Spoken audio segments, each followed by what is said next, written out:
భారతదేశానికి స్వాతంత్ర్యం తీసుకురావడం కోసం ఎందరో మహానుభావులు నేలకొరిగారు. బ్రిటిషర్లతో అలుపెరగని పోరాటంలో కనుమరుగయ్యారు. ఎన్నో ఏళ్ల పోరాటం తరువాత 1947 ఆగస్టు 15న భారతదేశం 200 సంవత్సరాల బ్రిటిష్ వలస పాలన నుంచి విముక్తి పొందింది. స్వాతంత్ర్యాన్ని సంపాదించుకుంది. స్వాతంత్ర సమరయోధుల అపారమైన ధైర్య సాహసాలు, త్యాగాలే బ్రిటిష్ వారిని గద్దెదించి దేశాన్ని విముక్తి చేశాయి. ఈ భారత స్వాతంత్ర దినోత్సవం సందర్భంగా కొన్ని వాస్తవాలను తెలుసుకుందాం. 1857లో మొదటి స్వాతంత్ర పోరాటం జరిగింది. దీన్ని సిపాయి తిరుగుబాటు అంటారు. దీన్ని మంగళ పాండే నాయకత్వం వహించారు. 1857వ సంవత్సరంలో బ్రిటిష్ సైనికులకు వ్యతిరేకంగా ఝాన్సీ రాణి లక్ష్మీబాయి, బహదూర్ షా జాఫర్, తాత్యా తోపే, నానా సాహిబ్లు ఈ ప్రతిఘటనకు నాయకత్వం వహించారు. అనంతరం 19వ దశకంలో స్వదేశీ ఉద్యమం మొదలైంది. అయితే స్వదేశీ వస్తువులను వినియోగించడానికి, విదేశీ వస్తువులను బహిష్కరించడానికి బాల్ గంగాధర్ తిలక్, జేఆర్డి టాటాలు బొంబాయి స్వదేశీ కోఆపరేటివ్ స్టోర్స్ కమిటీ లిమిటెడ్ ను స్థాపించారు. దీన్ని మహాత్మా గాంధీ స్వయం పాలనకు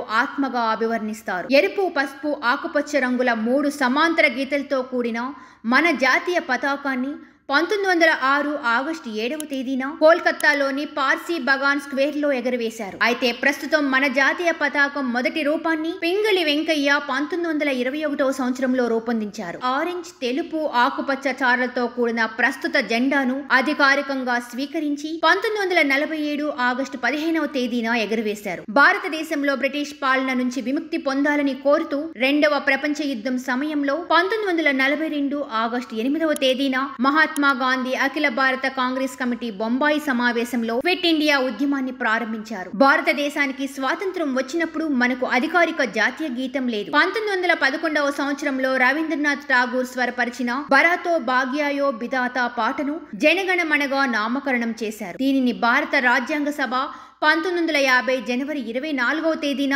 జాతీయ గీతంగా ఆమోదించింది. బకిట్ చంద్ర చటర్జీ స్వరపరిచిన భారత జాతీయ గీతమైన వందే మాతరం 1880వ దశకంలో ఆయన రాసిన ఆనంద్ మఠ్ నవలలో ఒక భాగం. వందే మాతరంను 1950 జనవరి 24వ తేదీన జాతీయ గీతంగా స్వీకరించారు. భారత తొలి ప్రధాని జవహర్ లాల్ నెహ్రూ ఆగస్టు 15వ తేదీ అర్ధరాత్రి ఎర్రకోటపై త్రివర్ణ పథకాన్ని ఎగురవేశారు. తన స్వాతంత్ర దినోత్సవ ప్రసంగంలో చాలా సంవత్సరాల క్రితం మేము విధితో ఒక ప్రయత్నము చేశాం. ఇప్పుడు మన ప్రతిజ్ఞను నెరవేర్చే సమయం వచ్చింది. అర్ధరాత్రి సమయంలో ప్రపంచం నిద్రపోతున్నప్పుడు భారతదేశం జీవితం స్వేచ్ఛ కోసం మేల్కొంటుంది అని ఆయన అన్నారు. భారతదేశంలో చేరిన చివరి రాష్ట్రం గోవా.